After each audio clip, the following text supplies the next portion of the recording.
Olá!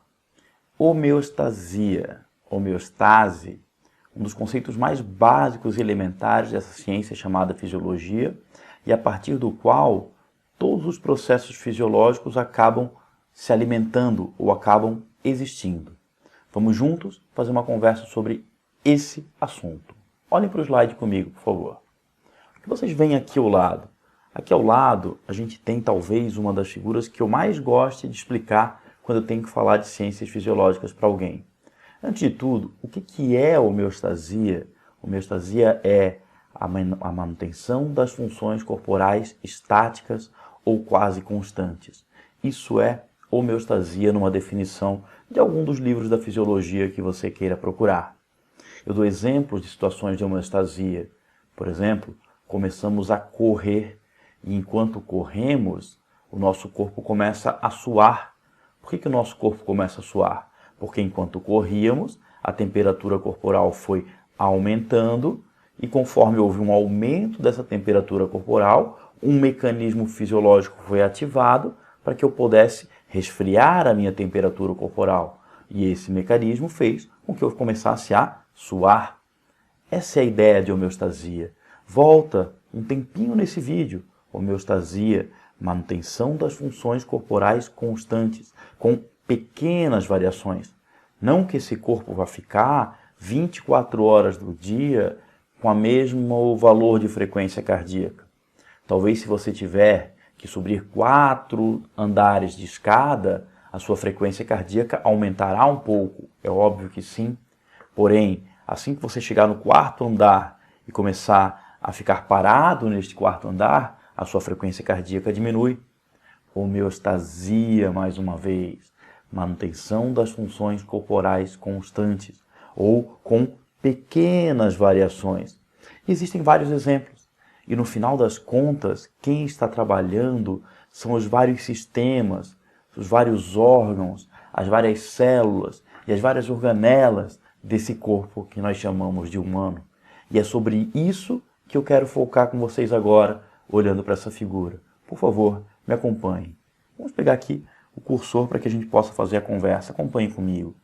Nós somos acostumados a estudar e a olhar para o organismo aqui, para esse organismo inteiro que eu estou passando agora o cursor para a gente.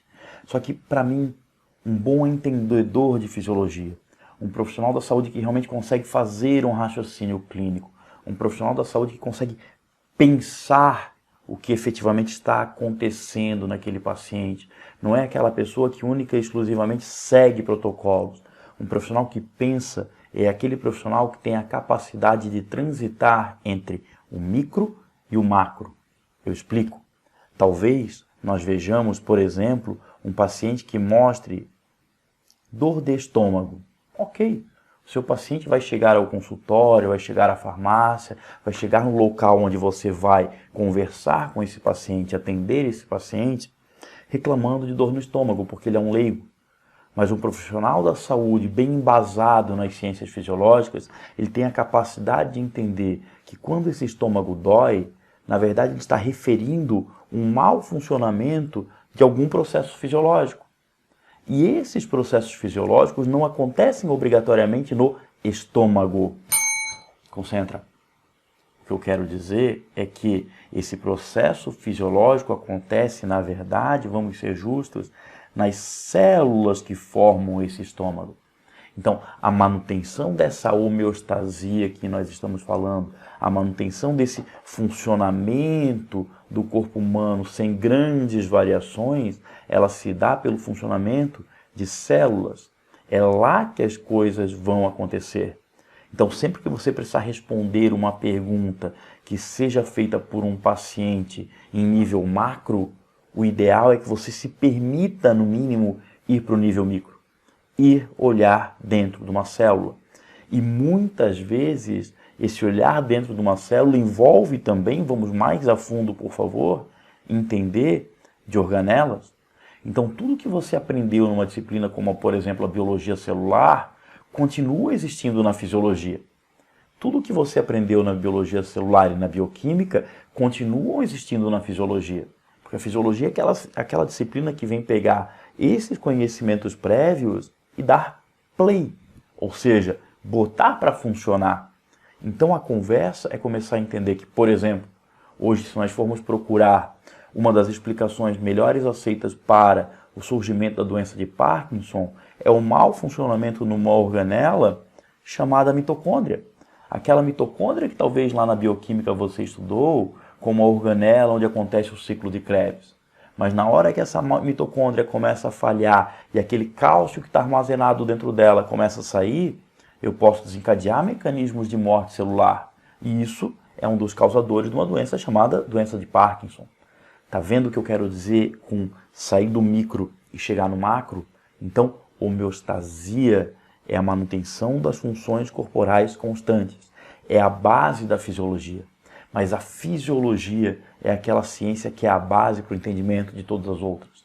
Sem fisiologia não tem patofisiologia. Sem fisiologia não tem farmacologia. Não tem o entendimento das coisas todas.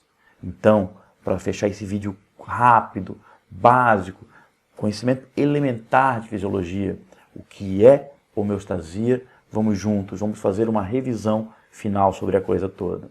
O que é homeostasia? Manutenção de funções corporais constantes. Homeostase, homeostasia são a mesma palavra. Cuidado, não confunda com hemostasia. Hemostasia é aquele momento em que você fez um corte e parou de sangrar. Houve a estase do sangue. Hemostasia. Hemostasia é uma coisa. Homeostasia, homeostase é outra.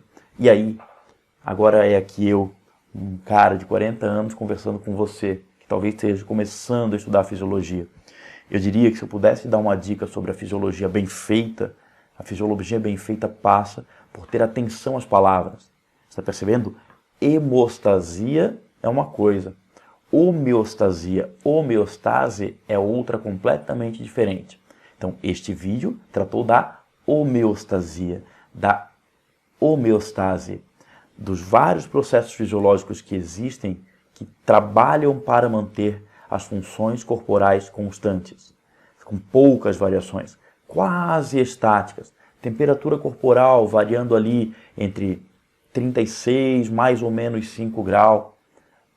Pressão arterial, que gostaríamos que fosse mantida no famoso 12/8 ou no 120/80. E os vários exemplos que a gente pode conversar no decorrer dessas aulas que nós vamos ter juntos. Um abraço, fiquem bem, deixem seus comentários, se quiserem, eu procuro respondê-los. Se quiserem se inscrever no canal também e deixar um like, me ajuda nos algoritmos do YouTube, vocês sabem melhor do que eu como essas coisas funcionam.